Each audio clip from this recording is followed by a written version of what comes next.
A piece of volcanic glass in your hand once traveled 1,000 miles before written language began.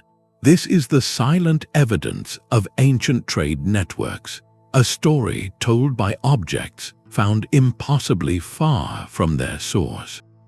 By the end of this journey, you will see the entire ancient world as a single, interconnected system. We will uncover how Roman glass reached China, why Baltic amber rested in Greek tombs, and what these lost routes reveal about our shared human drive to connect. This exploration traces 20 forgotten pathways that moved more than goods. They carried the very ideas that built civilization itself. Are you ready to have everything you thought you knew about the isolated past completely rewritten? That volcanic glass in your hand has a name, Obsidian, and its journey begins in the fires of the earth. Long before empires or even cities, one of the very first superhighways of trade was carved not by wheels, but by footsteps carrying this priceless material. We start with the obsidian roads of Neolithic Anatolia. Around 9,000 years ago, in villages stretching from the Jordan Valley to the Mesopotamian plains, the sharpest blade a person could own was often a small, gleaming piece of black glass. But the nearest source of that glass was not over the next hill. It was hundreds of miles away in the volcanic highlands of central Turkey, a region known as Cappadocia. This creates a fascinating puzzle. How did a toolmaker in a small settlement know that a mountain range, a week's walk to the north, held the secret to a perfect edge? The material itself provides the clues. Every volcano has a unique chemical signature, like a fingerprint. Using a technique called trace element analysis, archaeologists can take a sliver of an ancient obsidian blade found in, say, modern-day Syria, and match its chemical makeup precisely to a single volcanic flow in distant Turkey. This scientific fingerprinting allows us to draw lines on a map, creating a stunning web of distribution that blankets the entire Fertile Crescent.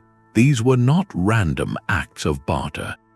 The consistent presence of Cappadocian obsidian across such a vast area points to something far more organized, established exchange routes that functioned like an early supply chain. It suggests knowledge was being passed down, generation to generation, about where to find this critical resource and how to get it back home. This network reveals a Neolithic world already thinking in terms of economics and planning. Someone had to coordinate the journey, understand what goods were valuable enough to trade for the obsidian, and navigate the social connections between distant communities. The existence of these roads challenges the old idea of early humans living in isolated, self-sufficient bands. Instead, we see interconnectedness woven into the very fabric of survival. The sharpest tool in the village was also a message from a distant world, proof that even at the dawn of settled life, our horizons were always wider than we knew. That single source of obsidian reveals a trade in necessity, but the next network reveals a trade in dreams. From the black glass of tools, we turn to a stone the color of a midnight sky scattered with gold, Lapis Lazuli. Its only known source in the ancient world was a place of almost mythical remoteness, the mountains of Badakhshan in what is now northeastern Afghanistan. Yet this deep, celestial blue stone was found in the lavish tombs of Sumerian kings at the royal cemetery of Ur, a staggering journey of over 2,000 miles across some of the most formidable terrain on Earth. This distance transforms a simple object into a profound statement. Lapis had no practical use. You could not make a plow or a weapon from it. Its immense value was purely symbolic, born from its breathtaking beauty and rarity. It became the ultimate symbol of status, divinity, and power.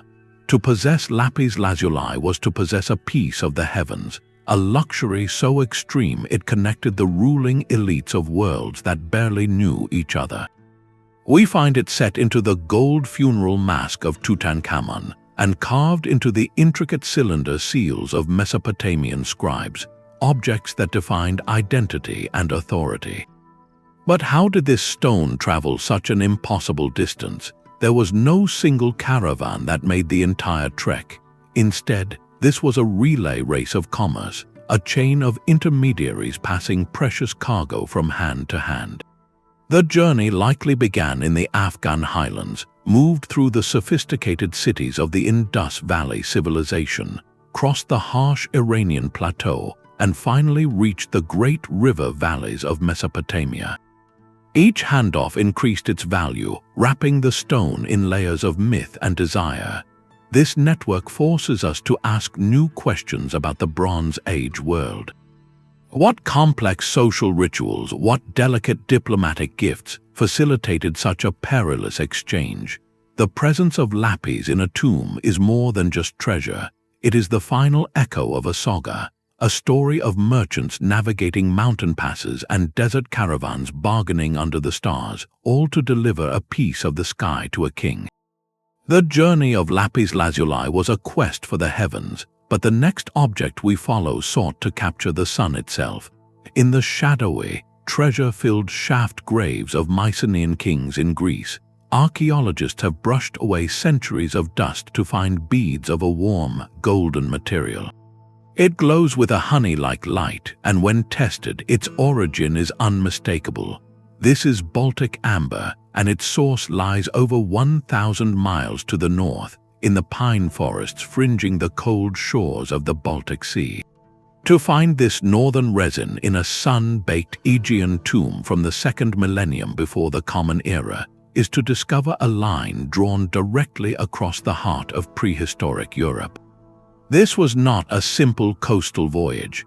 The most likely path was an intricate, down-the-line trade following the great river highways of the continent, particularly the Danube. Imagine a single piece of amber, perhaps found on a northern beach, beginning an epic relay. It passes from hand to hand, community to community, moving south through dense forests and across wide plains. With each exchange, its story grows. To the peoples of the north, amber was the tears of the sun goddess or the solidified light of the sun, a substance with protective and magical properties. By the time it reached a Mycenaean warlord, its meaning had been transfigured by distance and desire. In the Mediterranean, it became an exotic trophy, a tangible piece of solar power to accompany a ruler into the afterlife, proof of his far-reaching connections and divine favor. This network reveals something profound about how ideas traveled. The amber itself was the physical token, but moving with it was its mythos, the belief in its magical essence. A Mycenaean noble wearing an amber necklace was not just displaying wealth, he was invoking a northern legend he likely did not fully know, adopting its power for his own. This hints at a continent already whispering to itself, a prehistoric Silk Road of forests and rivers where value was not just measured in weight, but in the stories an object carried. The golden bead in a dark Greek tomb is a silent testament to a Europe connected long before Rome, a single point of captured sunlight linking two worlds that seemed a universe apart. The golden resin of the north carried stories of the sun, but the next material forged an entire age from scarcity. Bronze, the metal that named an epoch, is a marriage of two elements, copper and tin. Copper deposits could be found in many lands from Cyprus to the Alps, but tin was the elusive partner, a rare metal without which the alloy simply would not exist. Scientific analysis of bronze artifacts from across the Mediterranean has delivered a startling revelation. The tin within swords, statues, and tools did not come from a local hillside. Its chemical signature points to sources thousands of miles apart, to the windswept cliffs of Cornwall in southwestern Britain, and to the distant highlands of Central Asia. This means a Mycenaean warrior's blade or an Egyptian pharaoh's ceremonial mirror was in part a product of globalized industry. A complex and precarious web of trade had to function perfectly to bring these two raw materials together from opposite ends of the known world. The implications of this network are staggering. The entire military, economic, and artistic prowess of the Bronze Age kingdoms rested on the uninterrupted flow of a mineral sourced from the very edge of their maps. Traders and merchants became geopolitical lifelines, navigating not just for profit, but to sustain civilization itself. This dependence on such long-distance logistics created a profound vulnerability. Scholars now see the disruption of these far-flung tin routes as a key ingredient in the cascading failures known as the Late Bronze Age collapse, around 1,200 years before the Common Era. As political instability, climate shifts, or marauding groups severed these delicate supply chains, the very foundation of power, the ability to cast new weapons and tools, began to crumble. It prompts a difficult question: what tensions and conflicts simmered in the struggle to control these scarce tin sources? The quest for this unassuming gray metal was likely a quiet driver of alliances and wars, a hidden force in international relations millennia before the concept had a name. The story of tin teaches us that the first globalized world was not born in the age of sail, but in the age of bronze, and its fragility reminds us that interdependence has always been both a strength and a profound risk. Bronze collapsed under the weight of its own global reach, but from that fragmentation arose a new kind of power, one woven not from metal but from color. The most exclusive shade in the ancient world was not mixed from plants or minerals. It was harvested from the sea, a single drop at a time. Tyrian purple, the legendary dye of emperors and kings, began its life in the body of a small sea snail, the murex, found in the shallow waters of the eastern Mediterranean. To produce just 1 gram of this vibrant, color-fast dye required the careful extraction of the hypobranchial gland from thousands upon thousands of snails, a process as technically complex as it was notoriously foul-smelling. The stench of the dye vats was so powerful that ancient writers placed the workshops downwind of cities, yet the final product was deemed worth any olfactory offense. This was not merely a pigment, it was a political statement in liquid form. Roman sumptuary laws explicitly reserved the wearing of full Tyrian purple for the emperor alone, a visual decree of supreme authority that everyone, from senator to soldier, could instantly recognize. But the reach of this network extended far beyond imperial wardrobes. Archaeologists have uncovered evidence of large-scale murex processing, piles of crushed shells and stained stone vats in Phoenician colonies across the Mediterranean, from Carthage in North Africa to the distant island of Mogador off the Atlantic coast of Morocco. This reveals an industrial operation of breathtaking scale and organization. The network traded not just the precious dyed cloth, but the specialized knowledge itself. The technical process of harvesting, fermenting, and oxidizing the dye to achieve that perfect, deep violet red was a closely guarded secret that spread with Phoenician settlers, turning distant ports into specialized production hubs. This diffusion prompts a deeper question: why did this particular color, born from such a malodorous beginning, become the universal symbol of royalty and divinity from Rome to Byzantium and beyond? The answer lies in its impossible rarity and endurance. Unlike other dyes that faded, Tyrian purple grew more brilliant with sunlight and time. It became a metaphor for eternal power, a piece of the divine made visible. To wear it was to literally cloak oneself in the labor of an ocean and the authority of an empire, a sensory proof of status that no one could counterfeit. The spread of the murex shell tells a story of how the desire for a single, perfect color could reshape economies, transplant technology, and visually define the hierarchy of the ancient world for centuries. A single thread of shimmering fabric found in an Egyptian tomb forces us to redraw the map of the ancient world. The famous Silk Road, that grand highway of commerce between Rome and Han China, is often dated to the 2nd century before the Common Era. But a quiet discovery in the Nile Valley shatters that timeline. preserved in the hair of an Egyptian mummy from the 11th century before the Common Era, over 1,000 years earlier, were delicate filaments of genuine Chinese silk. This fragile evidence reveals a network operating in the deepest shadows of history, a whisper of connection where we once heard only silence. How did a material from the mulberry groves of the Yangtze River basin find its way to a burial chamber along the Nile, millennia before Marco Polo's ancestors were even born? The answer lies not with empires but with the nomadic cultures of the vast Eurasian steppe. This was not the organized caravan traffic of the later Silk Road, but something far more elusive, a steppe Silk Road functioning as a long-distance relay.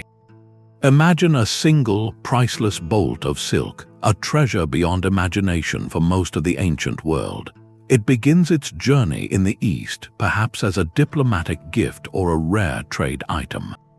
It then passes into the hands of Central Asian horse peoples, masters of the grassland corridors that stretch from Mongolia to the Black Sea. To them, silk was not just a luxury, it was a form of highly portable, astronomically valuable currency. They would carry it westward in small quantities, trading it in increments with neighboring tribes or at the fringes of settled kingdoms like those in Persia or Mesopotamia. Each handoff added to its mystique and its cost until finally, through a chain of intermediaries we can no longer name, a few precious threads arrived at the court of a new kingdom pharaoh. This stealthy network operated below the radar of official histories, which were written by settled civilizations about kings and conquests. It moved not bulk goods but tokens of ultimate status, items whose value was multiplied by their sheer impossibility. The presence of that silk thread in pre-Roman Egypt is a quiet revolution. It tells us that the human appetite for the exotic, for the tactile proof of a wider world, is a force powerful enough to bridge continents long before diplomats or armies ever made the trip. It rewrites the origins of globalization, pushing meaningful contact between the hemispheres back by centuries. This makes us wonder what other treasures traveled these invisible pathways, perhaps whispers of spices, feathers of tropical birds, or medicinal resins moved along these same stealthy currents, leaving almost no trace in the archaeological record except for a ghost of a rumor in an ancient text. The silk in the mummy's hair is more than fabric. It is a single strand of proof that the world was connected far earlier and in far more subtle ways than our history books ever dared to suggest. The silk thread was a whisper across continents, but the next network was built on a roar of thirst. For the kingdoms of West Africa, the most vital commodity was not silk or spice, but something we scarcely think of today: salt. In the humid tropics, salt was life itself, the only means to preserve food and replace essential minerals lost to constant sweat.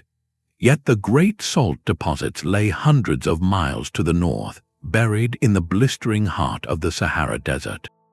To the south, in the forested regions near the headwaters of the Niger River, was another treasure: gold, panned from riverbeds in abundance.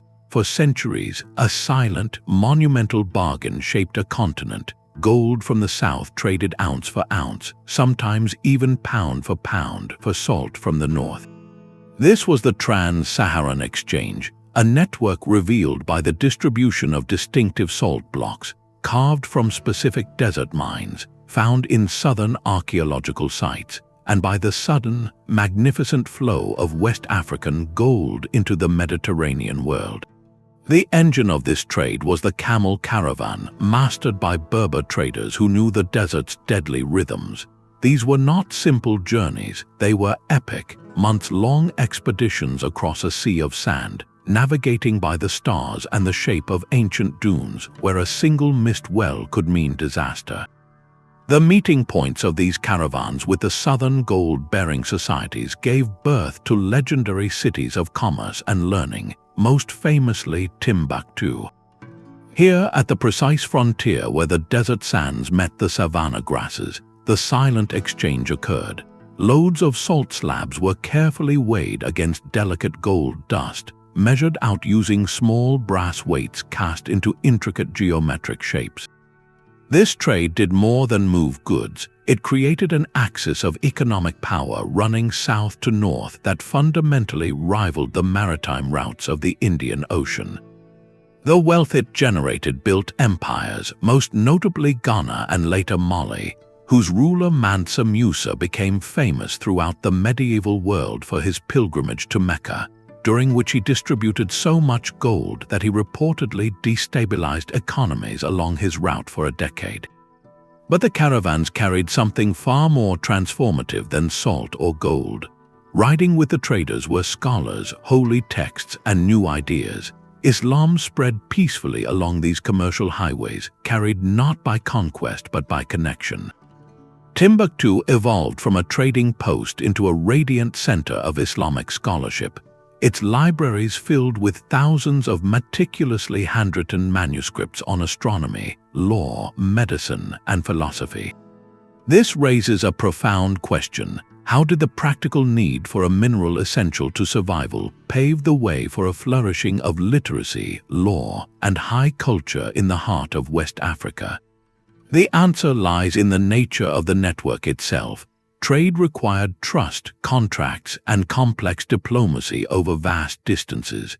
The universal principles and written records of Islamic law provided a common framework that enabled commerce to flourish across diverse cultures and languages. The salt for gold trade was a story of survival that blossomed into a story of the mind, proving that the routes which sustain the body often become the very channels that nourish the human spirit. The salt caravans navigated a desert sea by the stars, but another people mastered an ocean of impossible blue with nothing but memory and wave. While empires traded across continents, the greatest feat of navigation unfolded on the blankest part of the ancient map, the Pacific Ocean. Here, a culture known as the Lapita performed a miracle of human expansion, sailing from island to island in outrigger canoes to settle the remote archipelagos of Oceania. Their trail is not marked by grand monuments or written records, but by two humble artifacts, their uniquely patterned pottery and, more tellingly, by flakes of obsidian. Chemical analysis reveals this volcanic glass did not come from local beaches. It was sourced from a single, specific flow on a single island, like Thalassia in Papua New Guinea. And fragments of that exact same obsidian have been found on Lapita settlement sites thousands of kilometers away, scattered across islands from the Solomon Islands to as far east as Fiji. This creates a staggering image, a canoe setting out from a new settlement carrying precious pottery and perhaps food, sailing for weeks across open ocean with no land in sight, only to return from its voyage with a cargo of raw black stone from the homeland. This was not a network for bulk trade or economic gain. You do not risk your life on the open Pacific to ship heavy rocks for profit. This was a network for maintaining the soul. The transport of this raw material was an act of profound connection, a deliberate tether back to the source. It meant that even after generations after crossing an ocean, these communities retained the knowledge and the will to sail back, to renew kinship ties, to exchange marriage partners, and to physically replenish their toolstone from the ancestral quarry. Each flake of Thalassia obsidian found on a distant shore is a receipt for a return ticket, proof of intentional two-way voyaging on a scale that defies belief. It speaks to a detailed mental map of the Pacific, held not on parchment but in chants, in star paths, in the reading of ocean swells and the flight patterns of birds. Their network was a web of social memory written on the water. So what navigational genius allowed them to find specks of land in an ocean covering a third of the planet? They read the ocean itself, the direction of prevailing swells refracted around unseen islands, the specific cloud formations that gather over land, and the deep star compasses that guided them along latitude lines. The obsidian was more than a tool. It was a cultural anchor, a physical piece of home that ensured a scattered people never truly lost their way.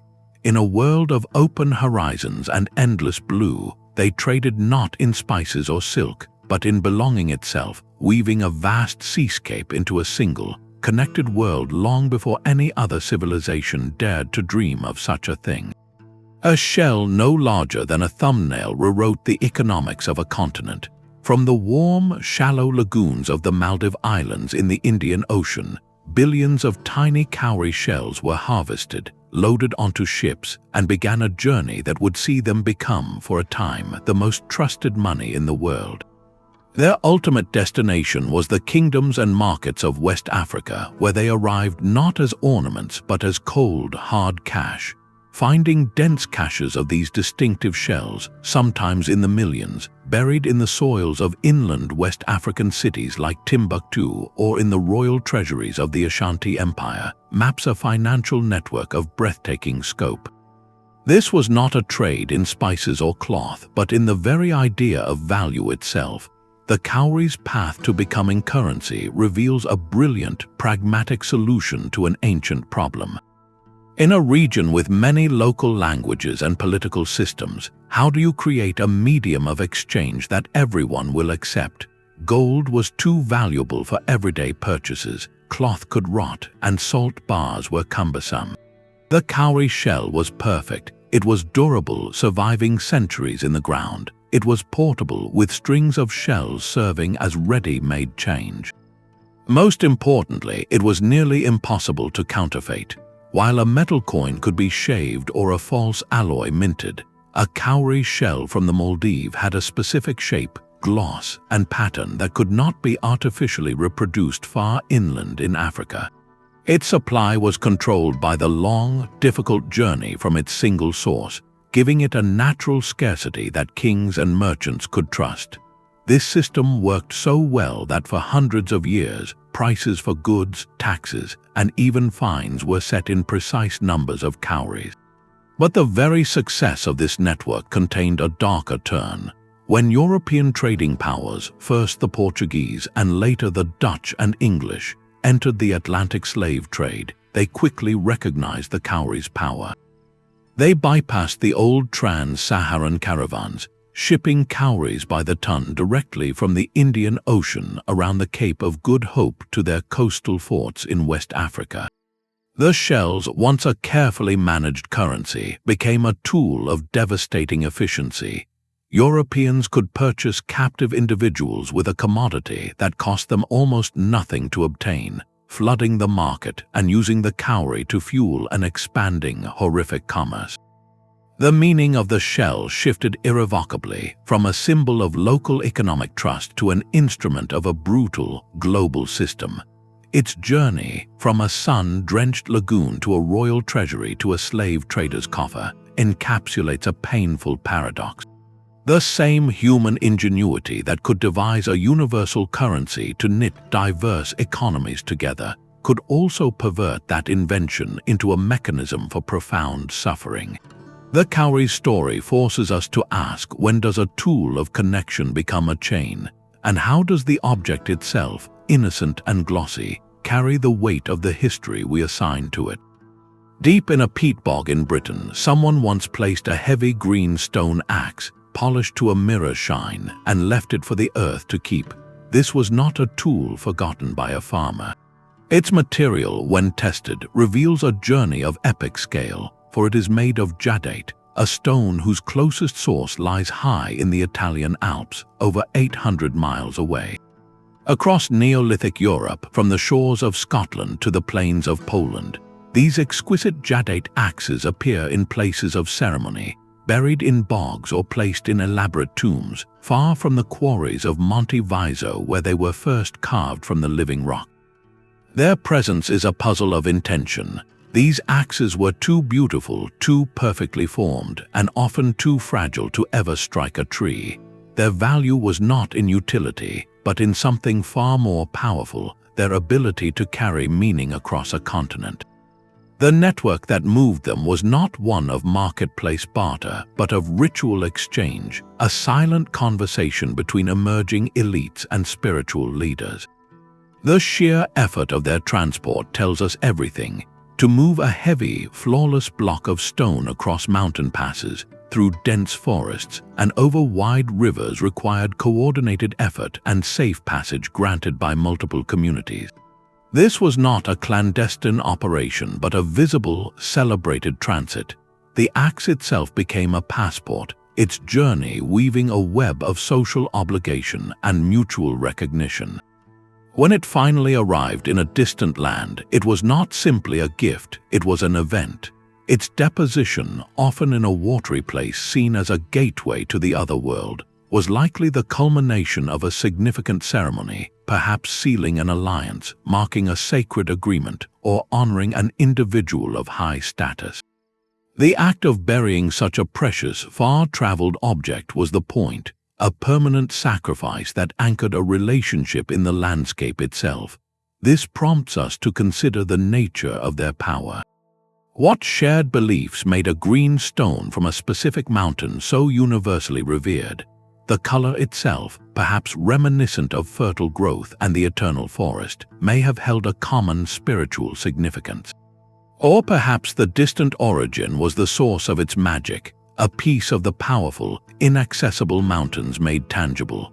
These axes created a cultural sphere, a kind of Neolithic commonwealth where prestige was measured not in local wealth, but in the ability to participate in a continent-wide dialogue of sacred objects. In a world without written treaties, the Jadeite axe was the contract, its polished surface reflecting a shared understanding that stretched from the Alps to the outer edges of the known world. A polished green axe was a sacred contract, but a small carved stone cylinder was a signature. In the meticulously planned streets of Mohenjo-Daro, a city of the ancient Indus Valley civilization, archaeologists have unearthed a quiet bombshell. Among the local artifacts lie cylinder seals, but not of the expected Indus style. These bear the unmistakable artistic motifs of distant Mesopotamia, the imagery of gods and heroes from the land between the Tigris and Euphrates rivers. The real revelation, however, came from the material itself. These Mesopotamian-style seals were not imported.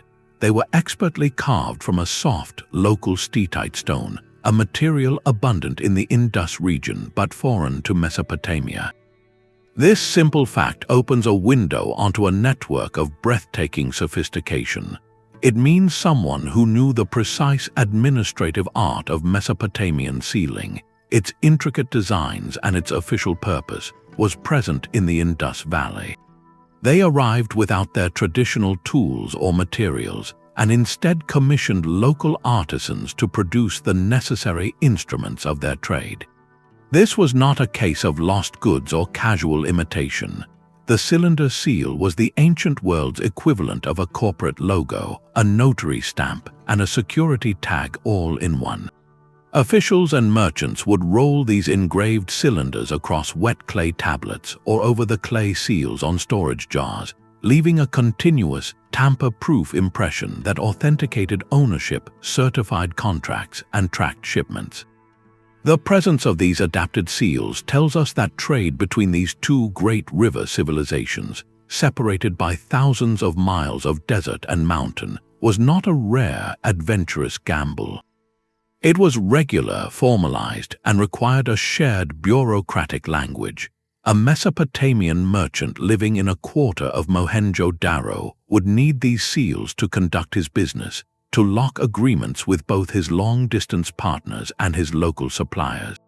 So what kind of agreements were they sealing? The seals themselves are silent on the specifics, but we can guess from other evidence. The Indus Valley was a likely source of prized commodities like carnelian gemstones, exquisite etched beads, ivory, and perhaps cotton textiles. In return, the Mesopotamians may have sent tin, copper, woolens, or oils.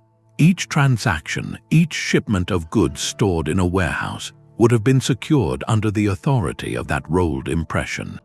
This network reveals a third millennium before the Common Era world with a startlingly modern professional class. It speaks of expatriate merchants, diplomatic envoys, or commercial agents who were so embedded in a foreign culture that they adopted its resources while maintaining their own administrative practices. They were cultural translators in stone. The local Indus artisan who carved the exotic scene onto the familiar soapstone was participating in this dialogue, learning a foreign iconography to serve a cosmopolitan clientele. This level of intercultural fluency suggests a relationship built on mutual respect and sustained contact, not merely fleeting encounters. Those small stone cylinders, found far from their conceptual home, are more than artifacts.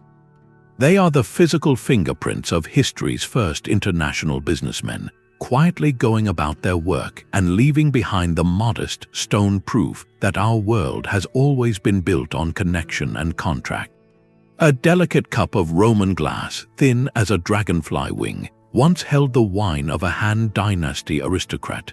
Scientific analysis confirms its origin, a soda-lime composition unique to workshops in the Roman Empire, perhaps in Syria or Egypt. Yet it was discovered resting in a tomb along the Yellow River, a direct line drawn across the entire known world. This was the ultimate luxury good, the easternmost whisper of the Silk Road in physical form. Its journey was not a straight shot from Rome to Chang'an. The formidable Parthian Empire, Rome's great rival, controlled the vast Iranian plateau, acting as a deliberate and costly middleman. Roman glass, along with other treasures like gold and silverware, would travel east to Parthian markets. There, it was acquired by Central Asian traders, who then carried it further along the chain into the Tarim Basin and finally to the Han court. With every handoff, its monetary and symbolic value multiplied exponentially. By the time it reached a Chinese noble, it was no longer just a vessel, it was a fragment of a myth. To the Han Chinese, the Roman Empire, which they called Dakin, was a distant, almost legendary civilization of wealth and sophistication rumored to lie beyond the western deserts. To own a confirmed object from that fabled place was to possess a piece of the legend itself, a tangible connection to a realm of equal grandeur. This trade was never about bulk economics. You could not build an empire on a few crates of glassware. It was about the exclusive currency of prestige. The presence of these fragments forces a fascinating question of perception. When a Han craftsman examined this foreign glass, so different from the lead-based glass or pottery they produced, what did they see? Did they view it with awe as an unattainable marvel, or with a scholar's curiosity, analyzing its properties? Evidence suggests a bit of both. While direct imitation of Roman styles was rare, some scholars argue that the very exposure to such high-quality, translucent glass may have stimulated local experimentation and refinement in Chinese glassworking during the later centuries. These silent ambassadors in the tombs speak of a connection built not on diplomacy, which was virtually non-existent, but on a shared elite appetite for the rare and the wondrous. They prove that even without maps or embassies, the gravitational pull of civilization could send an object on a multi-year journey, transforming a simple drinking cup into a symbol of a world far wider than anyone had yet fully charted. The Roman glass cup was a silent ambassador of myth, but another treasure from the East carried its message on the wind. The scent of a single spice could evoke an entire world. In the bustling markets of Imperial Rome, a wealthy citizen might purchase a small, fragrant bud called a clove, or a hard, aromatic seed known as nutmeg. These were not mere seasonings, they were tokens of ultimate luxury, burned as incense, used in perfumes and medicines, and worth their weight in gold. Yet their origin was a place so remote it was almost a fantasy, a tiny archipelago lost in the eastern Indonesian Sea, the Maluku Islands, or as history would later call them, the Spice Islands.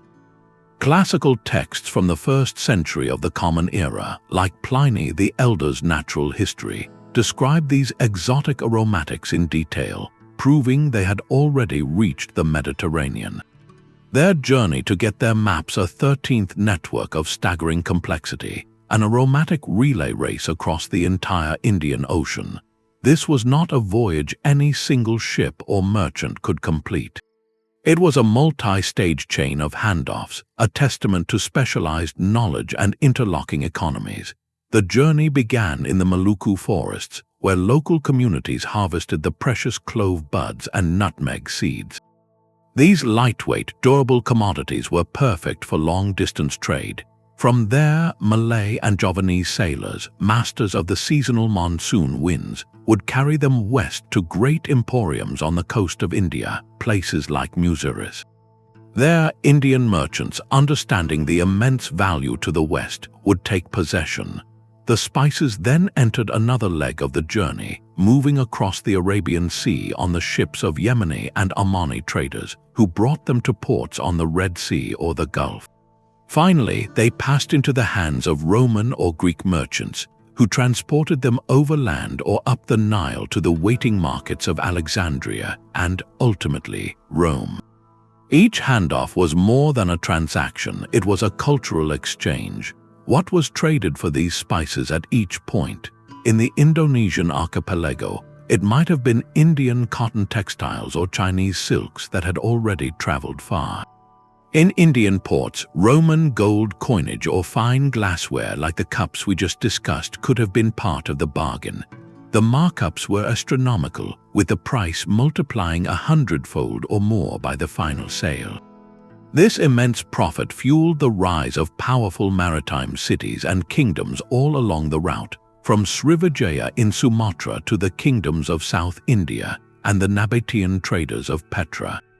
The entire Indian Ocean basin was knitted together by the pursuit of these fragrant seeds. This network's legacy is profound, for the memory of these spices and the colossal wealth they generated never faded from the West. The vague knowledge that cloves and nutmeg came from somewhere in the distant East became a geographical obsession. Medieval maps placed paradise in the Orient, and the desire to bypass all the expensive middlemen and reach the source directly would, centuries later, become the single greatest catalyst for the age of exploration. When Vasco da Gama rounded the Cape of Good Hope and Columbus sailed west, they were not seeking a new world. They were seeking a direct path to the Old World's most ancient markets, the spice routes of the Moluccas. The scent that once drifted through a Roman villa was powerful enough to launch fleets and redraw the map of the globe, all born from a chain of connection that hummed with activity when Rome was still a republic. The green stone of the Alps traveled across a continent on a current of shared belief. But across the Atlantic, another green stone flowed along a river of power. In the humid lowlands of the Gulf Coast of Mexico, the Olmec civilization carved its identity into the landscape with colossal stone heads weighing many tons. Yet for their most intimate and sacred objects, they turned to a material of luminous green, jade.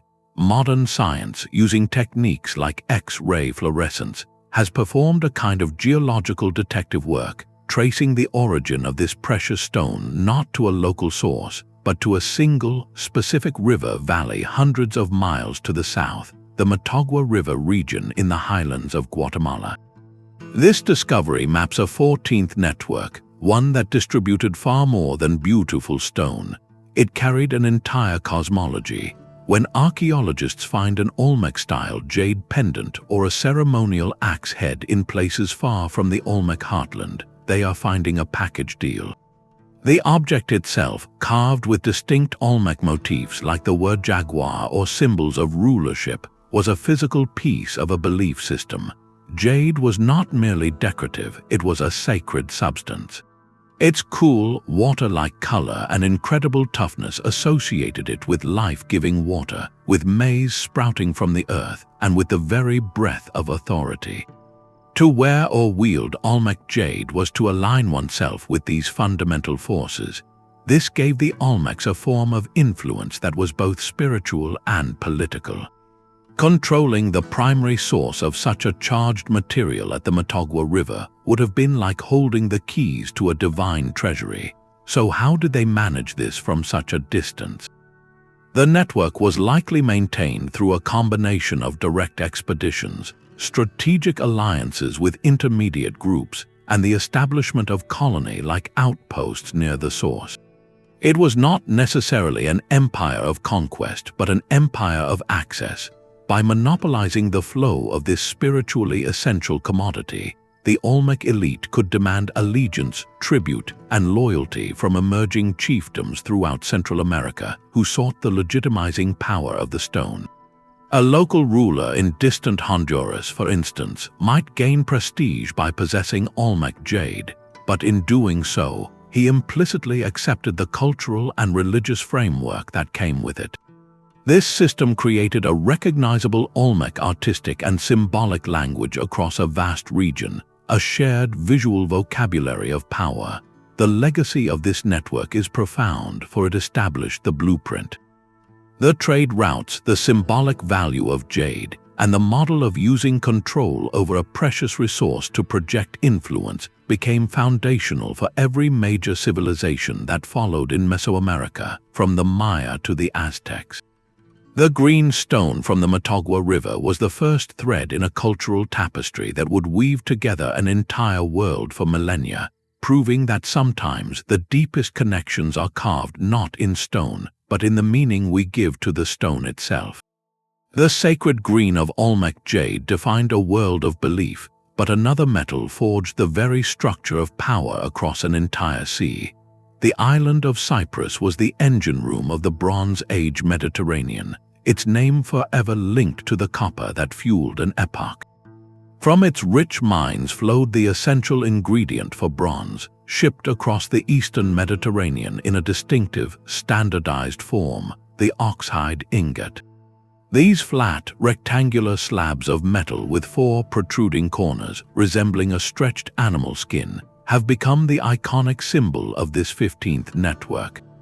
They are found everywhere, from the spectacular shipwreck at Uluburan off the coast of Turkey, where a whole cargo of them lay on the seabed for over 3,000 years, to the palaces of Mycenaean Greece and the storerooms of Levantine city-states.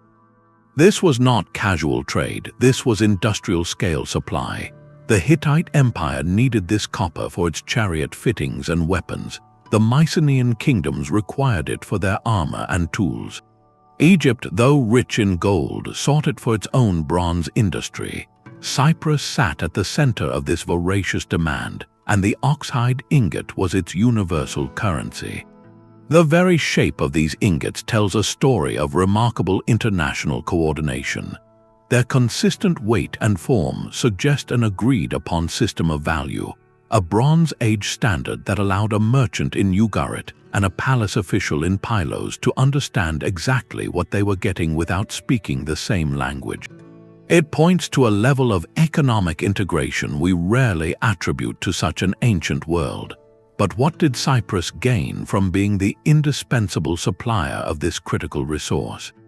The island was transformed. The wealth from copper did not just build local palaces, it turned Cyprus into a vibrant, cosmopolitan crossroads. Archaeologists find Mycenaean pottery in Cypriot tombs, Levantine cylinder seals in administrative buildings, and Egyptian scarabs in religious sanctuaries. Cypriot cities like Nkomi became melting pots, where artisans blended artistic styles and merchants brokered deals in multiple languages. The island absorbed influences from all its powerful clients, creating a unique and sophisticated culture that was entirely its own, yet woven from threads pulled from across the sea. This network, however, reveals the double-edged sword of such deep interdependence. Cyprus's entire identity and prosperity were hitched to the uninterrupted demand for its single, vital export. When the complex system of the late Bronze Age began to falter, when the Hittite and Mycenaean palaces collapsed and trade routes shattered, the engine of the Mediterranean suddenly stalled. The copper ingots stopped moving. The cosmopolitan ports grew quiet. The story of Cyprus reminds us that to be the crucial hub of a network is to wield immense power, but also to be profoundly vulnerable to storms brewing in distant lands. The copper of Cyprus fueled the machinery of empires, but a far more intimate form of power was brewed from a bitter bean. In the ceremonial chambers of Choco Canyon, a great house in the arid southwestern deserts of North America, scientists made a discovery that redrew a cultural map. On the inner surfaces of thousand-year-old pottery jars, they found the chemical signature of theobromine, a compound unmistakably linked to one source, cacao. This was the source of chocolate, a sacred tree that grows only in the humid tropical lowlands of Mesoamerica, over 1,200 miles to the south. In that dry canyon where water was life itself, someone once prepared a frothy, spiced beverage from a plant that could never have grown there. This is the 16th network, a flow of ritual and taste that connected worlds we once thought were separate. Cacao was not a casual trade good in Mesoamerica. It was a form of sacred currency and a direct link to the divine.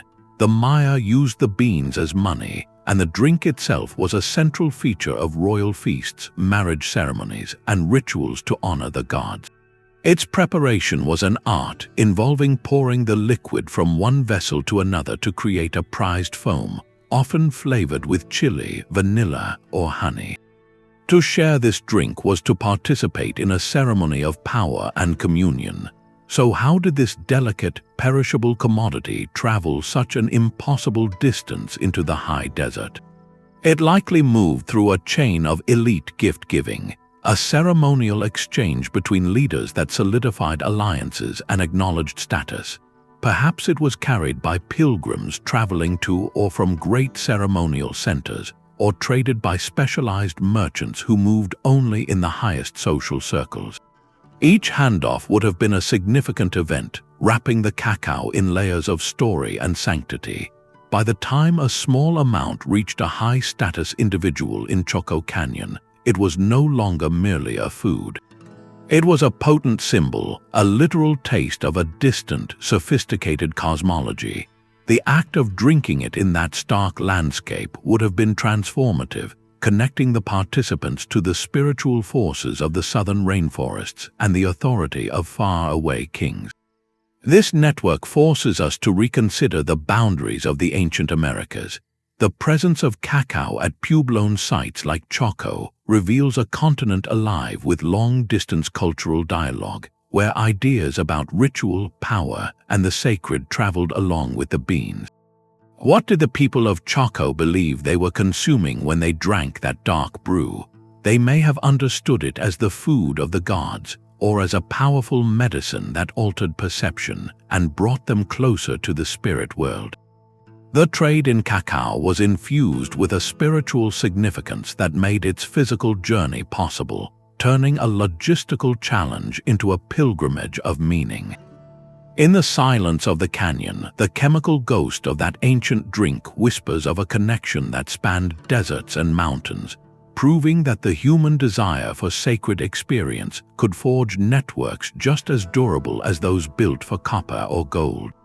The taste of sacred chocolate connected distant worlds, but the next network forged its connections in fire and necessity. A single, rusted iron blade found in a Philistine storeroom marks a turning point in human history. This 17th network was not about moving objects, but about transferring the very knowledge to make them. The Philistines, a group often remembered among the so-called Sea Peoples who arrived in the Levant around 1200 years before the Common Era, are credited with bringing a revolutionary technology, advanced iron smelting, to the region. This was a trade in expertise, and its distribution redefined the balance of power. The evidence lies in the metal itself. Early iron artifacts from Philistine cities like Ashkelon and Ekron show a distinctive, advanced metallurgical signature, a higher quality and consistency than the occasional, often brittle iron objects produced locally by their neighbors. For a time, this gave the Philistine cities a formidable edge. Iron was superior to bronze in nearly every way. It could hold a sharper edge for tools that cleared forests and plowed fields more efficiently, and for weapons that were stronger and more durable in conflict. Controlling this technology was like holding the blueprint for progress itself. This prompts a fascinating question about the nature of this network. How was such valuable, almost secret knowledge shared or protected? It likely moved with the smiths themselves. The Sea Peoples were not just raiders, they were carriers of culture and technical skill, a migrating network of innovation. A master smith, possessing the guarded knowledge of temperatures, bellows, and carbon content needed to turn raw ore into workable steel, was a treasure beyond price. This expertise might have been carefully passed within families or guilds, a form of intellectual property that could be traded for patronage, protection, or wealth. The slower adoption of ironworking by neighboring groups, like the Israelites as suggested in the biblical passage about Philistine monopoly on smiths, highlights this technological disparity. It was not a lack of iron ore, but a lack of the specialized, hands-on know-how. The spread of this network, therefore, was not marked by ingots on a ship, but by the gradual movement of skilled individuals, perhaps through capture, alliance, or the inevitable diffusion of ideas across cultural borders. As the knowledge slowly seeped out, it triggered a cascade of change. The ability to produce iron tools democratized agricultural power, allowing more land to be cultivated more effectively. It reshaped military strategy as armies equipped with iron weapons faced those with bronze. The entire political and economic landscape of the ancient Near East was quietly reforged in the heat of the smelter's furnace. This network reminds us that the most transformative trades are often invisible, carried not in cargo holds, but in the minds and hands of people, changing the world one spark at a time. The scent of iron still hung in the air when another, far sweeter fragrance defined the corridors of power. To walk into an Egyptian temple or a Mesopotamian palace was to breathe in the scent of eternity itself, the rich, resinous aroma of cedar wood. This was the 18th network, a trade not in precious stones or spices, but in monumental physical bulk, the famed cedars of Lebanon. In a region where local timber was scarce, often little more than palm trunks or acacia, these towering, straight-grained trees from the Lebanese mountains were the ultimate building material. They were the steel girders of the ancient world, essential for constructing everything from sacred temple roofs and royal barges to the massive doors of city gates. The evidence for this trade is etched in stone. Detailed reliefs in Egyptian tombs show ships with distinctive curved hulls, loaded with long, bound logs arriving from the port city of Byblos. Official inscriptions boast of pharaohs like Sneferu sending great fleets, 40 ships strong, to return with the precious wood. This was not a casual purchase, it was a state-sponsored enterprise of immense scale and diplomatic significance. Moving such heavy, awkward cargo across the open Mediterranean required an entire specialized maritime infrastructure, from the fellers in the mountains to the shipwrights who designed vessels capable of carrying the immense loads. The trade bound consumer kingdoms to the source regions in relationships of mutual dependence. The kings of Byblos and other Phoenician city-states grew wealthy and powerful as the exclusive brokers of this critical resource. In return, they received not only gold and grain from Egypt, but also formal recognition, military protection, and a guaranteed place in the international order. A contract for cedar was far more than a business deal, it was a treaty. It cemented political alliances, with the wood itself serving as a tangible symbol of the bond. When a pharaoh used Lebanese cedar for the central pillar of a temple, he was doing more than building, he was importing a piece of the divine. In Mesopotamian and Canaanite myth, the cedar forest was often seen as the dwelling place of the gods. To incorporate this wood into a sacred structure was to literally bring the abode of the deities into the heart of the kingdom, framing the ruler's authority within a cosmic framework. The cedar's practical properties, its resistance to rot and insects, mirrored this spiritual permanence, making it the perfect material for projects meant to last for eternity. So what negotiations echoed in the royal courts of Byblos as Egyptian envoys bargained for 1,000 trees? The discussions would have covered price, certainly, but also security, shipping schedules, and the subtle language of prestige and favor. Each log that arrived in Egypt was a silent ambassador of a complex, enduring partnership, its aromatic presence a constant reminder that true grandeur required looking beyond one's own borders, and that the mightiest empires were built, quite literally, on the foundations of trade. The cedars of Lebanon framed the heavens for pharaohs, but in the high desert of North America, a different color connected earth to sky. For the ancestral pueblones of Choco Canyon, turquoise was far more than a decorative gem. Its brilliant blue-green hue was the color of life itself, evoking precious water, the vault of the heavens, and the sprouting of maize from the arid soil. Modern sourcing studies have performed a kind of geological detective work on these ancient stones, tracing their origins not to a local source, but to specific mines scattered hundreds of miles away in what are now Nevada, Colorado, and New Mexico. The sheer volume of turquoise found concentrated at Choco, from tiny beads to intricate mosaics, reveals an organized and sustained network, a river of sacred color flowing into this ceremonial heart from across the Southwest. This was not a haphazard collection of trinkets. The network functioned through a combination of direct expeditions sent from Choco and complex exchanges with intermediary communities who controlled access to the distant mine. It integrated a vast and diverse region, from the Great Basin to the Rocky Mountains, into a single economic and ritual system centered on the canyon. Imagine a piece of rough turquoise pried from a sun-baked mine shaft in Nevada. It might travel south, passing through many hands, perhaps traded for pottery, food, or other crafted goods, each exchange wrapping it in layers of social meaning. By the time it arrived in Choco, it was already a storied object.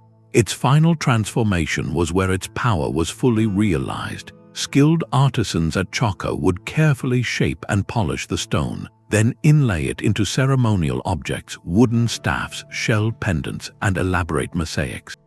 It was offered in rituals, placed in foundational caches beneath great house walls, or buried as gifts to the earth. In this way, turquoise performed a sacred alchemy. It physically linked the distant, powerful landscapes where it was born, the mountain sources of water and mineral wealth, to the spiritual center at Choco. The journey of the stone became an essential part of its religious significance. Each piece carried the essence of those far-off places, bringing their potency into the ceremonial plaza. This network effectively mapped a living cosmology onto the physical terrain. The trails that brought turquoise from specific mountains and mesas were not just trade routes, they were pilgrimage paths, channels through which spiritual force could flow. To possess and use turquoise from a particular mine was to harness a specific aspect of the world's vitality. This system created a spiritual geography where Choco Canyon sat as the central point in a web of sacred connections, drawing in the life-giving power of the entire region and concentrating it through ritual. The stones themselves, cool and gleaming, were the perfect symbols of this belief, fragments of a living landscape woven into the very fabric of ceremony, ensuring that even in the driest desert, the community remained connected to the sources of all creation. That sacred blue stone from the American desert connected earth to sky, but a tiny black sphere from a tropical coast seasoned an entire empire. The final network in our journey is one of pure flavor and finance, the pepper of the Malabar coast in the Roman world. In the bustling markets of Rome, a wealthy household would measure its sophistication not just in gold or silk, but in its supply of black peppercorns. This humble spice was so deeply woven into Roman life that it was far more than a kitchen staple. It was a medicine, a preservative, and even a form of money, accepted as collateral for loans and famously used as part of the ransom demanded by Alaric the Visigoth during the sack of Rome. The physical evidence of this obsession is remarkably direct. Archaeologists have found actual peppercorns, preserved in anaerobic conditions, in Roman contexts from the Red Sea coast to the drains of Pompeii. More tellingly, Roman hoards of silver coinage have been discovered in South India, the direct payment for mountains of this precious spice. This network represents a monumental leap in human daring, the mastery of the monsoon winds. Before this breakthrough, trade between Rome and India was a slow coastal relay, hopping from port to port along the Arabian coast. But around the 1st century of the Common Era, a Greek navigator named Hippalus is credited with documenting a profound secret. He realized the monsoon winds reversed direction with the seasons. A sailor could catch the southwest monsoon in summer to sail directly from the Arabian Peninsula to the Malabar coast in a matter of weeks, and then catch the northeast monsoon in winter to sail back. This turned a year-long journey into a semi-annual voyage, a direct maritime highway across the open Indian Ocean. It was a revolution in logistics, shrinking the world and flooding Roman markets with Indian goods. The scale of this trade was staggering, and it came at a significant cost. Roman literature from the time laments the constant drain of silver to the east, a river of coinage flowing out to pay for pepper, gems, and silks. Pliny the Elder estimated that India drained the empire of 50 million sesterces every year, an early and glaring example of a chronic trade imbalance. This one-way flow of silver fundamentally shaped the economies at both ends of the route. In South India, the arrival of Roman gold and silver coinage did not simply create wealth, it stimulated local economies. Hordes of these coins are found far inland, suggesting they were melted down and reminted into local currency or used as raw bullion, fueling the rise of powerful regional kingdoms like the Cheras, Cholas, and Pandyas. These kingdoms developed sophisticated port cities like Muziris, which became cosmopolitan hubs where Roman merchants lived in dedicated quarters, trading directly for pepper harvested from the lush inland hills. So how did this constant Roman demand reshape the landscapes and societies of the Malabar coast? It turned pepper cultivation from a local practice into an organized industry. Tribal communities in the Western Ghats Mountains likely managed the forest vines, with their harvests funneled through complex local networks down to the coast. The kingdoms acted as central authorities, taxing the trade and providing security and infrastructure for the foreign merchants. The pepper trade became the backbone of their royal treasuries, financing armies, temples, and public works. It integrated South India firmly into a global economic system, its prosperity now linked to the dining habits of a distant Mediterranean elite. The humble peppercorn, a staple of Roman cuisine, was also a cornerstone of South Indian statecraft. This final network reveals a profound truth that the simplest human desires for a more flavorful meal or a more effective medicine can generate currents of silver and systems of power that reshape continents, proving once more that our history has always been seasoned by connection. These 20 pathways of stone, spice, and metal reveal a deeper truth about our shared past. Trade was the original internet, a physical network transmitting far more than cargo.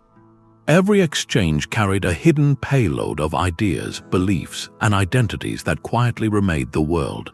The obsidian blade brought not just a sharper edge, but the knowledge of distant volcanoes and the social connections to access them. The Phoenician purple vat spread a color that would visually define imperial power for 1,000 years. And the Chinese silk thread in an Egyptian tomb was a whisper of a civilization so distant it was legend, proving that human curiosity has always been a force capable of bending geography itself. Look at any material on this journey, and you see it was never just an object, it was a vessel. Jade from the Matogwa River carried an entire Olmec cosmology into the hands of distant chiefs. Baltic amber transported northern myths of the sun goddess to Aegean kings, who understood only its golden glow. the cowrie shell transformed from a simple currency of trust into a tragic instrument of a global system. In every case, the physical item was a delivery mechanism for something intangible yet far more powerful: belief, status, artistry, or control. This constant flow of materials created a world of profound interdependence, a double-edged sword of ancient globalization. The late Bronze Age kingdoms thrived on a steady influx of Cypriot copper and Afghan tin, but when those supply lines faltered, their foundations shook. The Roman economy thirsted for Indian pepper, draining its silver eastward in a relentless stream. These networks created both magnificent resilience and startling vulnerability, binding fates across continents long before the word globalization was ever conceived. Perhaps the most enduring legacy of these networks is the cultural tapestry they wove. The Mesopotamian cylinder seal carved in Indus Valley stone speaks of merchants living abroad, adapting their bureaucracy to a new home. The spread of Islam along the trans-Saharan salt routes shows commerce carrying a new faith and a written scholarly tradition into the heart of West Africa, where it would flourish in the libraries of Timbuktu. Languages, artistic motifs, culinary tastes, and technological breakthroughs all hitched rides on these material pathways, creating a human story that was always interconnected, always in dialogue. Stepping back, we see a portrait of ancient humanity that challenges the old image of isolated tribes. We see a species inherently curious, relentlessly opportunistic, and deeply connected. They reached beyond their horizons not merely for survival, but for wonder, for a taste of the sacred, for a fragment of the divine, or simply for a more flavorful meal. The value of an object was multiplied by the story of its journey, its mystique sealed by the sheer improbability of its presence. A green jade axe in a Scottish bog, a Roman glass cup in a Chinese tomb, these were not accidents. They were triumphs of connection, proof that our ancestors looked at a distant mountain or a far shore and asked not what divides us but what might link us. Their world, built on these 20 silent highways, was far wider, far richer, and far more conversation than we ever knew. That volcanic glass in a Neolithic hand and those peppercorns in a Roman pantry are more than just objects, they are coordinates on a map of human ambition. Each of the 20 networks we have traced reveals a profound truth. Globalization is not a modern invention, but a fundamental thread in the human story, woven into our very nature. By studying these material footprints, we do more than reconstruct economies, we listen. We hear the whispers of negotiations in a Mesopotamian market, the rhythmic creak of a Lapita canoe cutting through Pacific swells, and the distant bustle of a Cypriot port where copper ingots changed hands.